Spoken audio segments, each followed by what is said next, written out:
न बना लेता हूँ। वही रुक जा दोस्त, प्रभु अपनी रक्षा करे। भाग जाए यहाँ से, भाग जाए प्रभु।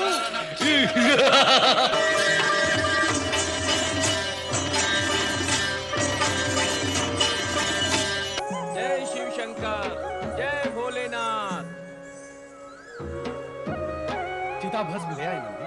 ले तो आया प्रभु, किंतु इसे लाने के लिए मुझे बहुत दूर जाना पड़ा। अच्छा, अब तुम देवी पार्वती की सेवा में जाओ। इस समय उन्हें तुम्हारी सेवा की विशेष आवश्यकता है। जैसी आपकी आज्ञा भोलेनाथ।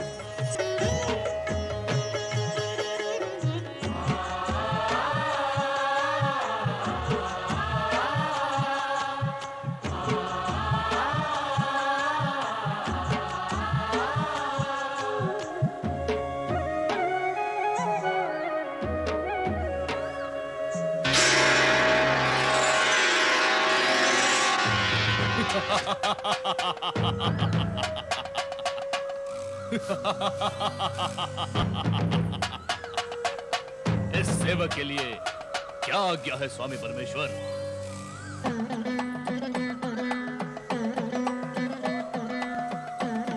हे असुर, तुम भस्म से उत्पन्न हुए, इसीलिए तुम्हारा नाम भस्मासुर हुआ।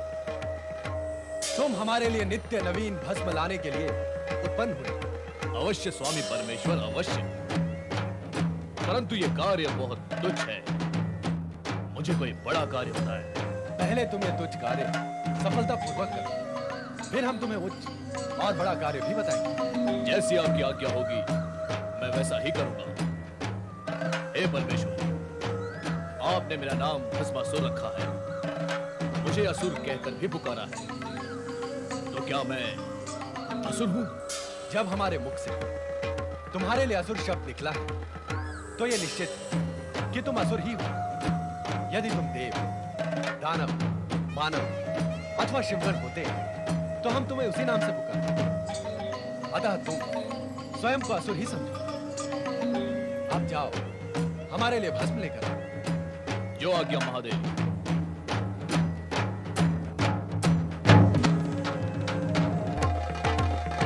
यहाँ भी कोई शमशान दिखाई नहीं देता, क्या करूं?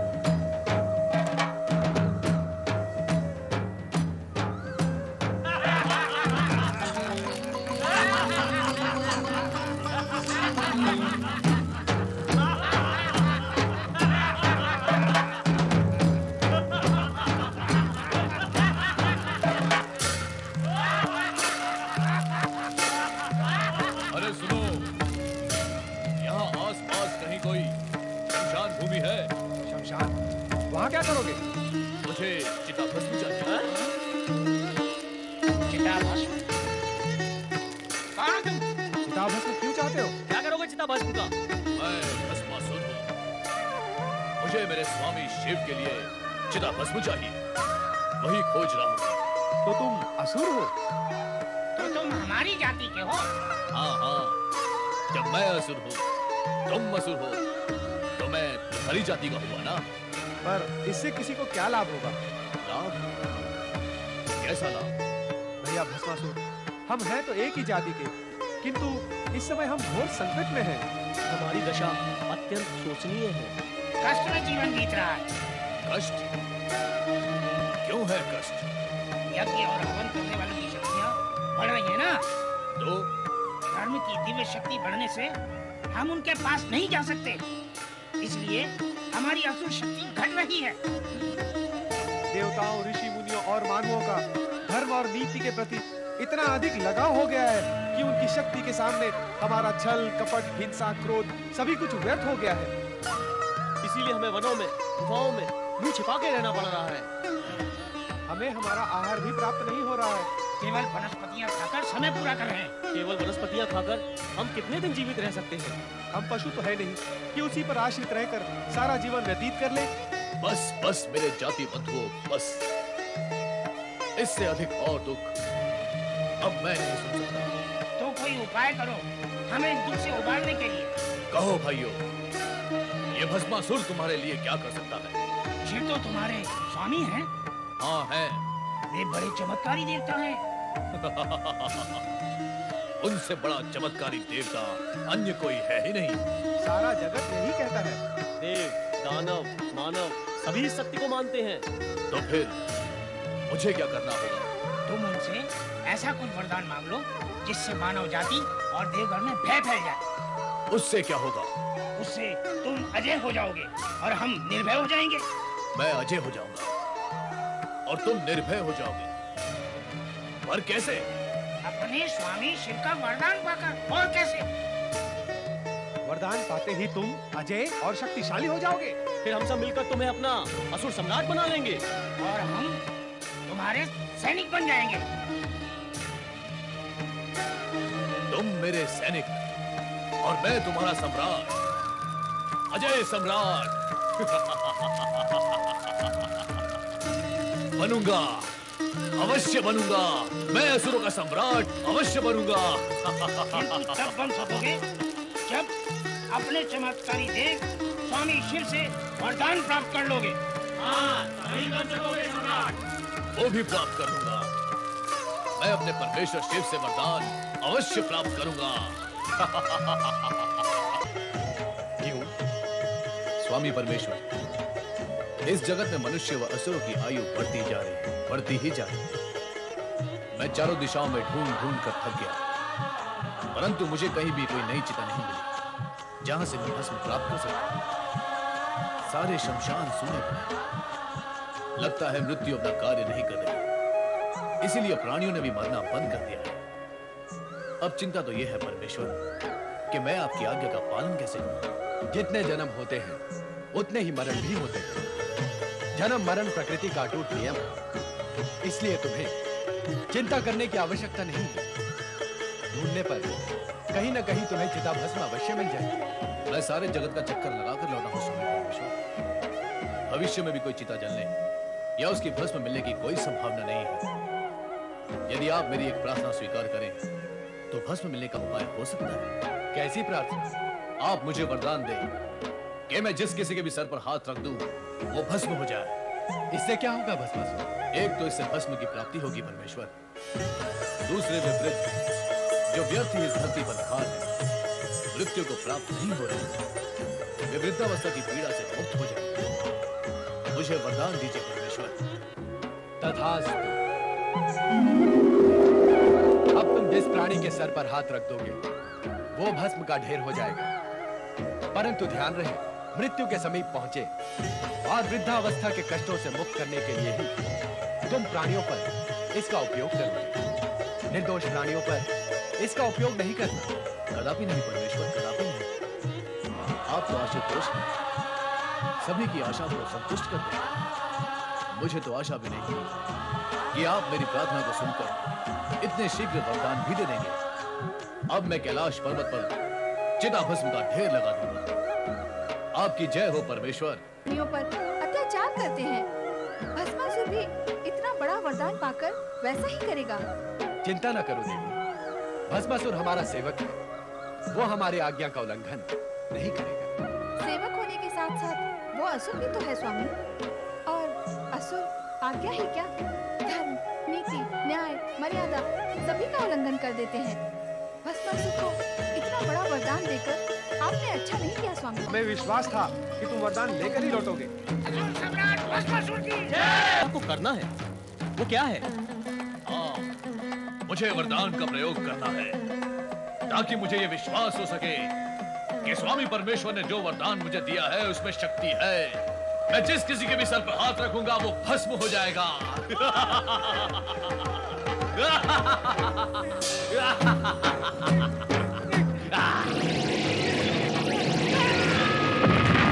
अरे प्रयोग कोई अपनों पर किया जाता है, प्रयोग तो दूसरों पर किया जाता है।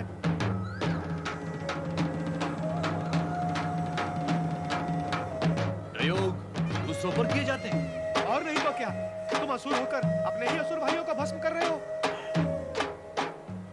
तो फिर मुझे प्रयोग के लिए किसे भस्म करना चाहिए? अपने शत्रुओं को, अपने असुर भाई और असुर जाति के शत्रुओं को, उनको जो असुर जाति को समाप्त कर देना चाहते हैं। तुम उन्हें भस्म क्यों नहीं करते? कौन है वो लोग? वे ही जो यज्ञ और हवन करके धर्म शक्ति एकत्र कर हमें नष्ट कर देना चाहते हैं। वे ही ऋषि मुनि जो सदा प्रेम, सत्य और अहिंसा की बातें और काम करके हमें दुर्बल बना देना चाहते हैं। इंद्राय स्वाहा ओम अग्नये स्वाहा।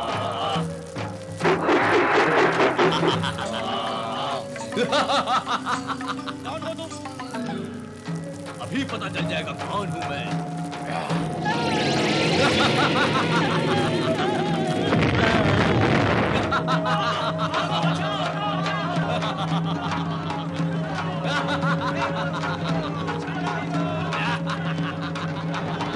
और मुझे भस्म करके तुम्हें क्या मिलेगा? मिलेगा नहीं, मिलेगी तुम्हारी भस्म। मेरी भस्म का तुम्हें क्या उपयोग भस्मासुर? मैं जीर्ण क्षीर्ण दुर्बल काया का दुर्बल प्राणी, मुझे भले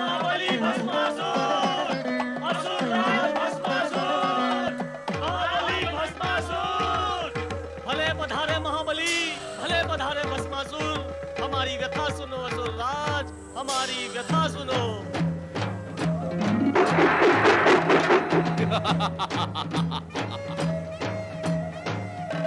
असुर भाइयों, मैंने अपने भस्मक वरदान का प्रयोग करके तीनों लोगों में आतंक ही आतंक मचा दिया है। अब कहो, तुम मुझसे क्या चाहते हो? महाबली भस्मासुर, आपके आतंकवाद से हमारा क्या हित होगा? तो फिर कैसा हित चाहते हो तुम? सारी असुर जाति का हित चाहते हैं हम। देखते नहीं, देवताओं के भय से हम वन में किस प्रकार छुपे हुए हैं।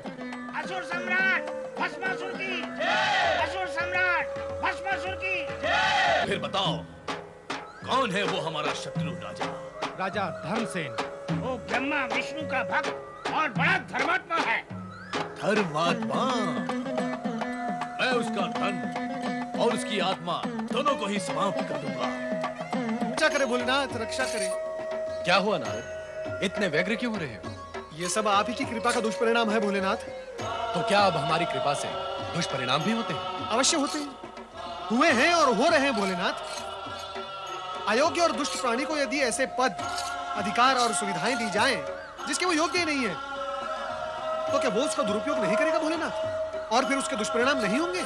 तुम किसके विषय में कह रहे हो नारद? आप सब जानते हुए भी भोले बनते हैं, तभी तो आपको सब भोलेनाथ कहते हैं। आप भली भांति जानते हैं कि मैं भस्मासुर के विषय में कह रहा हूं। मुझे तो लगता है वो संपूर्ण सृष्टि में प्रलय ही मचा देगा। मैंने तो पहले ही कहा था कि ऐसा वरदान पाकर यह असुर उत्पात अवश्य करेगा। ना करो नारद, हम शीघ्र ही इस अनर्थ को रोक देंगे। भस्मासुर!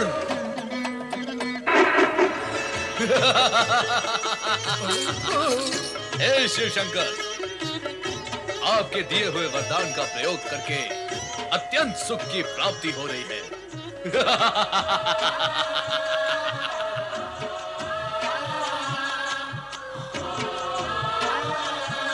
ये सुंदरी कौन है?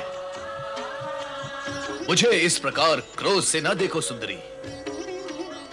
क्रोध में तो तुम और भी अधिक सुंदर दिखाई देती हो। मैं ये सोचता था कि मैं अपने शत्रुओं को समाप्त करने के पश्चात जब इस त्रिलोक का सम्राट बन जाऊंगा तो मेरी साम्राज्ञी कौन होगी? परंतु तुम्हें देखने के पश्चात प्रश्न और सोच दोनों ही समाप्त हो गए। दुष्ट भस्मासुर! पार्वती हमारी अर्धांगिनी है और तू हमारा सेवक, वो तुम्हारे माता समान है। इन पर कुदृष्टि डालने का परिणाम जानता है। हम तुम्हें इसी समय भस्म कर देंगे। भस्म करने का काम जब तुम करते थे वो युग गया भस्मधारी। अब भस्म करने का कार्य मैं करता हूं। मैं, इससे पहले कि तुम मुझे भस्म करो, मैं ही तुम्हें भस्म करके इस सुंदरी को अपना बना लेता हूं। वही रुक जा दुष्ट, प्रभु अपनी रक्षा करे। भाग जाए यहाँ से, भाग जाए प्रभु।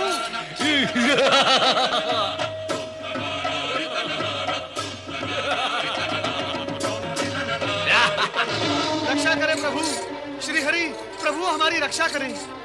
नारद, तुम पर क्या संकट आ पड़ा? नारद, आज तुम्हें रक्षा की आवश्यकता कैसे आन पड़ी? तुम तो संपूर्ण जगत की रक्षा की चिंता किया करते हो। माता, चिंता तो आज भी है, किंतु जगत की नहीं, जगत पिता की। अर्थात? श्री हरि, भस्मासुर को वरदान देकर भगवान भोलेनाथ स्वयं संकट में पड़ गए हैं। वो दुष्ट भस्मासुर भगवान भोलेनाथ के सिर पर हाथ रखकर उन्हें भस्म करना चाहता है। पर नारद, ये भी तो शिवलीला ही है। शिवलीला? श्री हरि, ये कैसी शिवलीला है जिससे प्राण संकट में पड़ जाए? नारद, शिव ऐसी ही लीला करते हैं कि जगत के सारे प्राणी इस सत्य को जान और मान ले कि अयोग्य प्राणी को अधिक अधिकार और वरदान देने से जगत को दुष्परिणाम भोगने पड़ते हैं। करनी ही होगी। इतना विवश, असहाय और परुषहीन हो गया है। समय की बलिहारी है देवी, समय की बलिहारी है। मैं शक्ति रूप धारण कर उस दुष्ट भस्मासुर को एक क्षण में ही समाप्त कर दूंगी।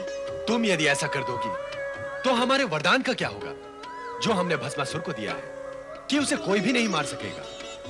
यदि तुम्हारे हाथों उसका वध हो जाता है तो हमारी वरदान की महिमा भी समाप्त हो जाएगी। कहाँ है शिव शंकर?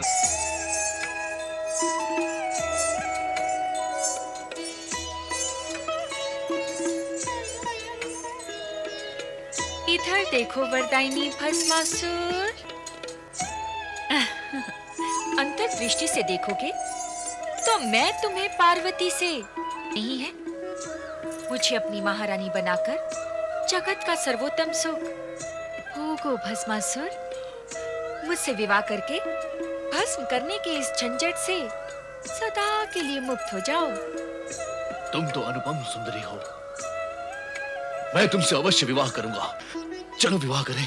तनिक रुको भस्मासुर, हमारी कुलरीति ये है कि विवाह से पूर्व अपने कुल देवता के सम्मुख नृत्य गान करके उन्हें प्रसन्न करना पड़ता है, नहीं तो कुल देवता रुष्ट हो जाते हैं और विवाहित जीवन संकट में पड़ जाता है। नहीं नहीं, हमें संकट में नहीं पड़ना है। हम असुर तो दूसरों को संकट में डालते हैं। बताओ, कौन है तुम्हारे कुल देवता और नृत्य कहाँ करना है सुंदरी? आओ।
देवादिदेव प्रणाम।